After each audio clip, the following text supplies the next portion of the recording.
Hey, Stoney here with another game of Mechabellum. In this game, you're enjoying an epic clash between the Farseer and the Tarantula. Let's go. At the bottom here, I am playing as a saber-tooth specialist, and I am up against Yes Win Big, playing as a marksman specialist. In round 1, he does have the Stormcallers, which means I have to figure out a way to dodge his Stormcaller missiles, or I'm going to suffer some pretty heavy casualties. With just tanks and fans, I don't really have any good options aside from a few crawlers, and that is what I'm going to put. Now for my opponent though, his job is to delay the events with my sledgehammers for as long as he can, then he can pick off them with his Stormcallers. So I added 2 squads of crawlers. Now the trick of getting some Stonecaller or dodging some Stonecaller shots is just to have the crawlers move sort of around the tank instead of directly in front or behind the tank. So as you can see by positioning your crawlers about 2 squares down and about 4 squares to the left, I was able to clear out the first volley of the Stonecallers. Unfortunately, the sledgehammers aren't the greatest when it comes to chaff clear, which means they are going to be stuck on clearing out chaff, allowing the Stormcallers to finish them off before they even had a chance to engage.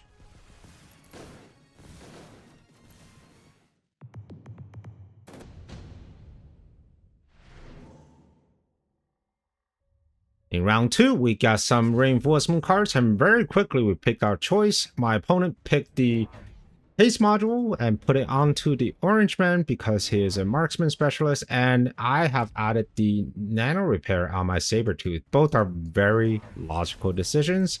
Sabertooth has a lot of health and marksman does not walk very fast, and of course he needs that additional damage just to pop my Sabertooth. I've added my own Stonecallers because I noticed that there were 2 squads of bands at the front, and I also noticed the way that the crawlers kind of converged towards the middle, so I was hoping that Stonecallers would catch more than just fans, possibly a few crawlers.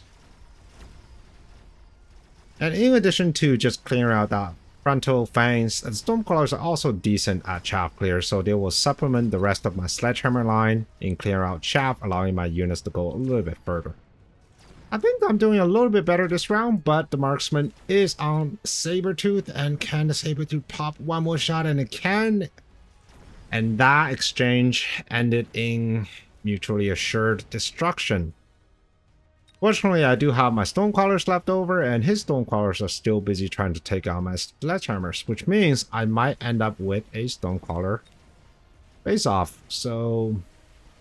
and you never know what happens when you have a Stonecaller face-off, because the RNG of where the rockets actually would land is quite wide.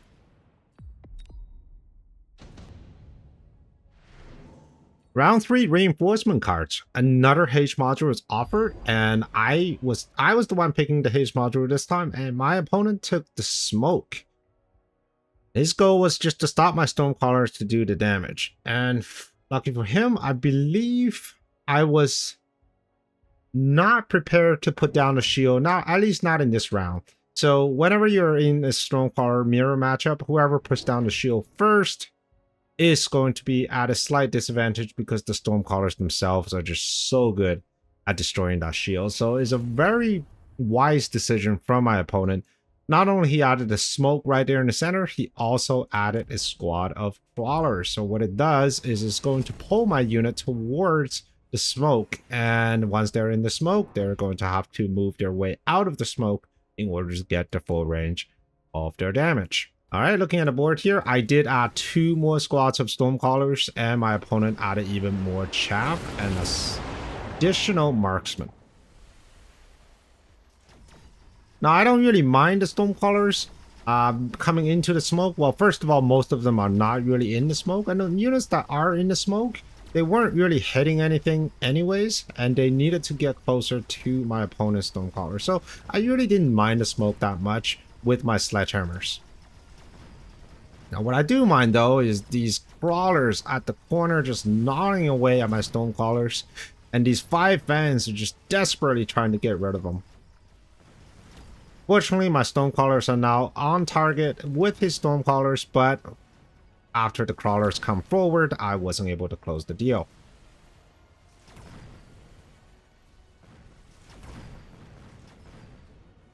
Alright, we got a level 3 marksman. They're walking forward, but they should... Ooh, just one shot shy of getting to my Stonecrawler.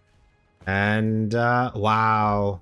With the final dying breath, my Stonecrawlers were able to get that marksman. Got a reinforcement drop. Wasp was a great choice from my board. My opponent doesn't really have a lot of anti-air with the exception of those frontal fangs, which are being taken care of by Stonecrawlers. And for my opponent, I believe the Wasp will be a great choice for him as well, because I don't have any anti-air with the exception of these two squads of slightly late arriving fans. So it looks like it's going to be Wasp for me and also Wasp for my opponent. I did have the Haze module, so I drop on one squad of the Wasps. And my opponent decided to add even more Stonecrawlers to match. And I think this is a correct decision because he noticed that the only anti-air I've had on my board were my fans. And also, he did realize there were Wasps on the unit drop, which means I could be adding Mustangs if I didn't pick the Wasp myself. And the Stonecrawlers are great versus both Fangs and Mustangs, so I think it's an excellent decision to just put down more Stonecrawlers. Another reason to put down Stonecrawlers is just because my unit are just so slow, right? Everything is moving at around 8 meters per second. We have a few squads of crawlers, but they're not enough, and it certainly does not consist of the majority of my army, which means that these Stonecrawlers are going to be very effective against the units that I have. There's a couple ways to go against these type of formation, right? You can always swap out some of your unit for a faster moving unit, but you have to be very careful that they don't get stuck on a front line like these. Another way to do it is simply tank it through. So what I did is I took the field maintenance technology on the sledgehammers, and what it allows me to do is to heal all the way back to full health whenever the tanks are being shot at by the Stonecrawlers.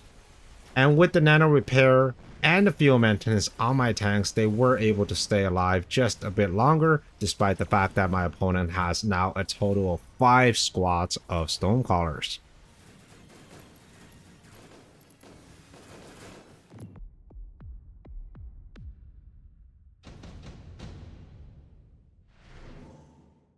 Another haste module was offered, so there's been 3 haste module offered in this game, so I took the haste module once again, and now it's going on to the other squad of Wasp on the far right. Alright, looking at this board here, so far we're still very much just a Stonecrawler versus Stonecrawler board. Nobody's really committed into Giants just yet, and nobody really wants to commit into Giant just yet because of just how many Stonecrawlers that we have on this board, right? Imagine if you're putting down things like Vulcan, they're going to eat a lot of rockets, so you better be prepared to defend their Giants if you're going to put them down. On my side, I don't really see a need to put down Giants just yet. I feel like I have a slight advantage with both my Wasp with the haste module, and I can hit AA at any given time, right? Now, chaff clear was a bit of a problem. My Wasp were getting stuck on getting rid of these fans, and more importantly, these 5 squads of crawlers that were just coming in a bit later. So I took Mech Rage on the sledgehammers, and it does 2 things. One is it helps me clear out chaff, and 2, it is that it's going to get closer to the Stonecrawlers faster. My opponent added extra marksman. I think that was in anticipation for some sort of giant, because really right now there's nothing on my board that really requires that many marksmen. I think either it's giants or he was just thinking he's going to pick up my sledgehammers a little bit faster. But keep in mind though, my sledgehammers do have field maintenance, and I do have a lot of wasp coming at him, which means there's a good chance that the marksman is just going to be shooting at the wasp instead of my sledgehammers. Alright, I am working my way up on the left hand side. My wasp are doing slightly better than his wasp because right now it does take 2 hits from his wasp to deal with mine. And also my tanks are just moving a little bit further ahead, right? Tank with mech rage without range shoots at 90 meters, and my wasp actually shoot at around the same time. So what it does is if the tank is slightly out of position, then it is going to draw aggro from my opponent's wasps. A new set of reinforcement cards. Laser sight gets picked by both parties. For me, I wanted the laser sight right in the middle pack of the wasp. I think these guys were just doing not enough damage for the last round, but it has the potential of doing a lot more. Right now, there is no wasp in the center. The only AA are these two marksmen and several fans, but I don't think the fans are going to survive long enough to even touch my wasp. Oil goes down. There was already oil on one side, and another oil goes down in response to my sledgehammers.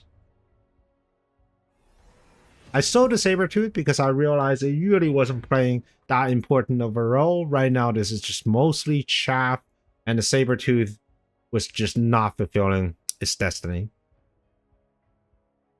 Alright, it is clicked by my opponent. It has not yet been clicked by me, which means I am probably going to lose the air fight.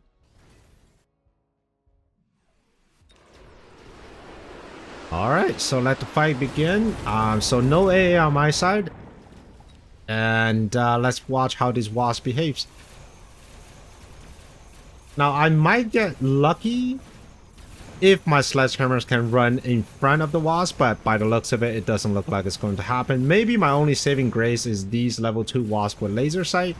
They can match up a wasp with AA, so if I can win the rest of the battle, I should be able to do okay. But it does look like these wasps are just going to get picked off by these level 4 marksmen. Alright, this round is going to go to my opponent because of his wasps.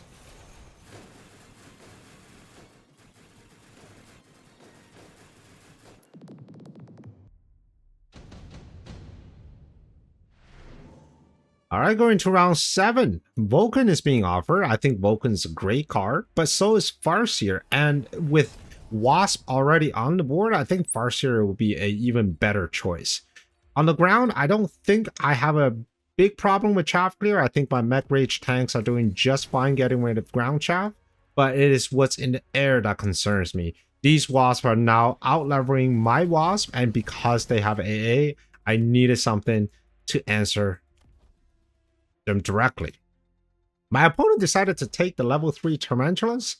I think what it does is level 3 Tarantulas can reasonably match up with the tanks of the same level. And since most of my tanks are actually level 2, which means that these level 3 Tarantulas are going to do a huge amount of damage.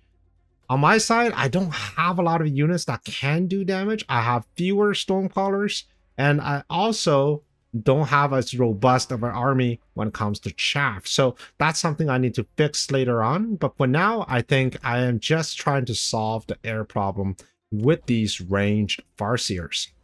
Still no AA on my Wasp. I think that was a mistake because it not only allows me to contest his Wasp a bit more comfortably, but it also allows my Wasp to stay behind the Sledgehammers as they engage.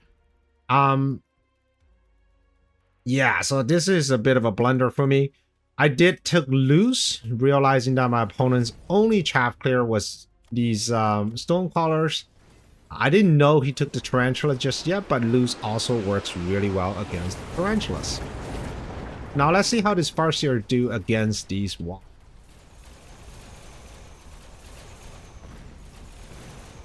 Alright, the fire crawlers are just doing a lot of damage to my crawler line. On the left hand side, we have a Farseer that's starting to work on his wasp after the Tarantula has been picked off. And on the right hand side, the level 3 Tarantula is still alive. And the Farseer, being level 1, simply does not have the necessary damage output to bring it down. The wasp continued to advance on the right hand side. However, I did win on the left hand side, which means I should have a chance to take his army down. And somehow I got the tower. I think it might be... Oh, we got one level 4 Sledgehammer. With field maintenance, it's just going to heal all the way back to full health. But not before this marksman picked them off. Still have a few wasps in the sky, and I still have a range Farseer, and that's here to take care of these level 4 wasp with laser sight.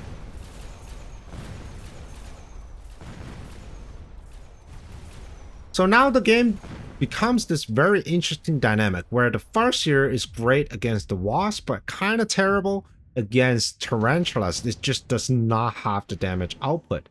And the rest of my army doesn't really have that much output either.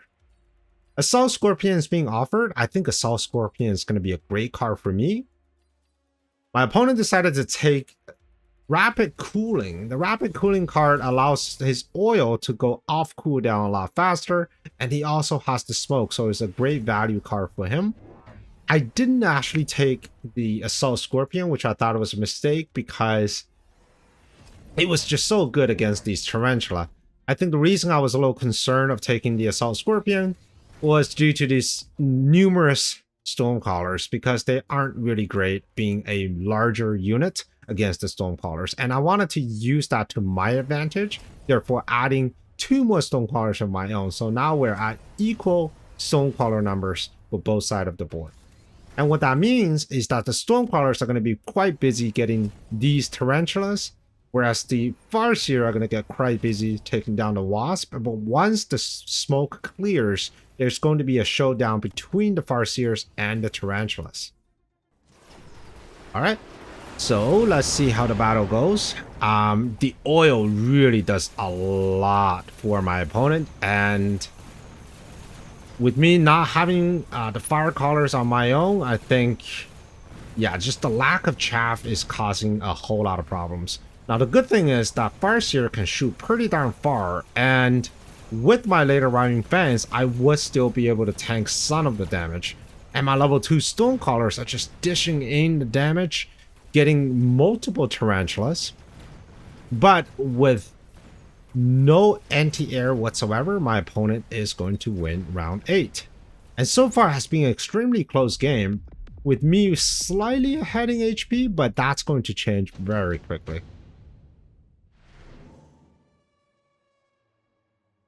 Scorpion is offered again, and this time I decided to take the Scorpion, realizing just how many high-level Tarantulas are currently on the board.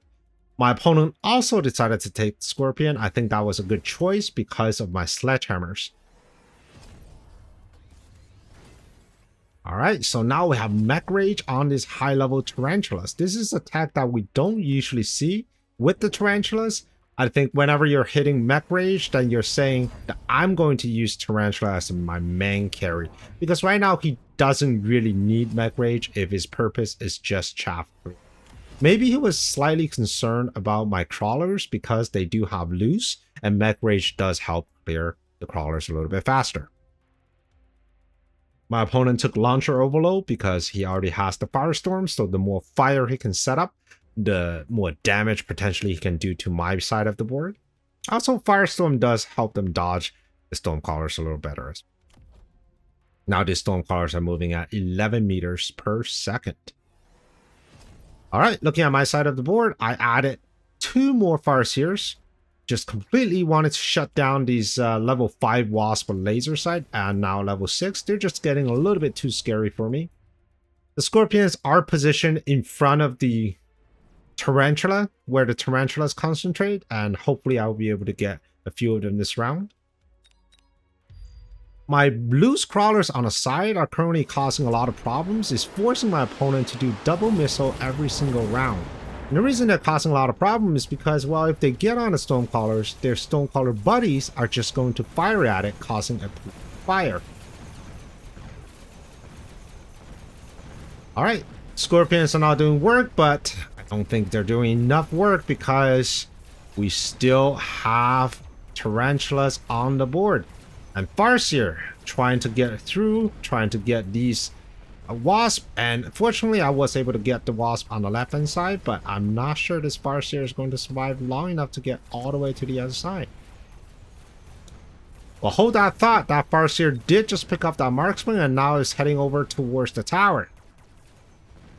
It is taking a scenic route directly on top of the fire, and ooh, finally getting the tower with his dying breath. And now this level 2 Farseer with Nano, can he last long enough to get the Tarantula? The answer is yes. And with just 2 Wasps still in the air, I am unable to take this round.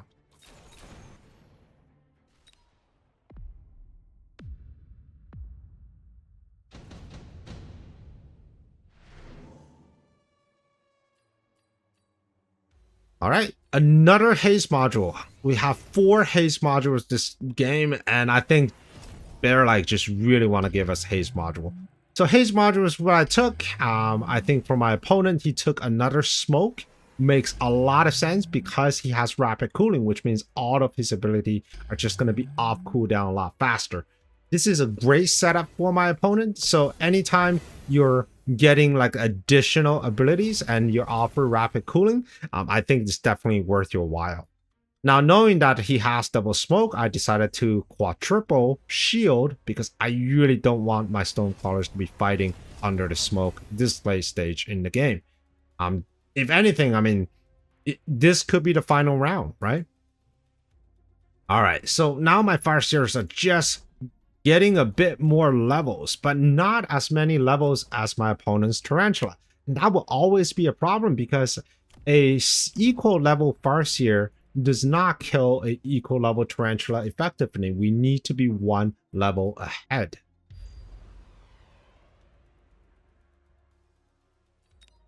All right, we're going to have smoke on the left-hand side. Half of it's going to be blocked by the shield bubble.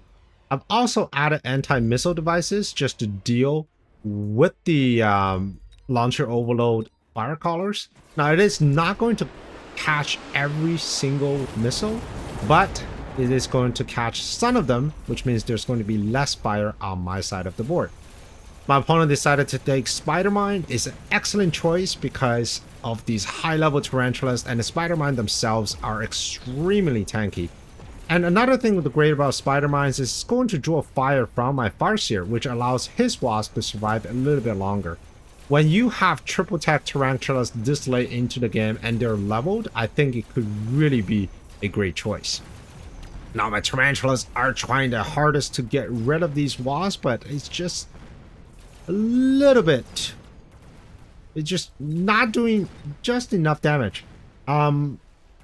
And once it got through the Wasp, I mean, it just does not have the power to get through these high-level Tarantulas.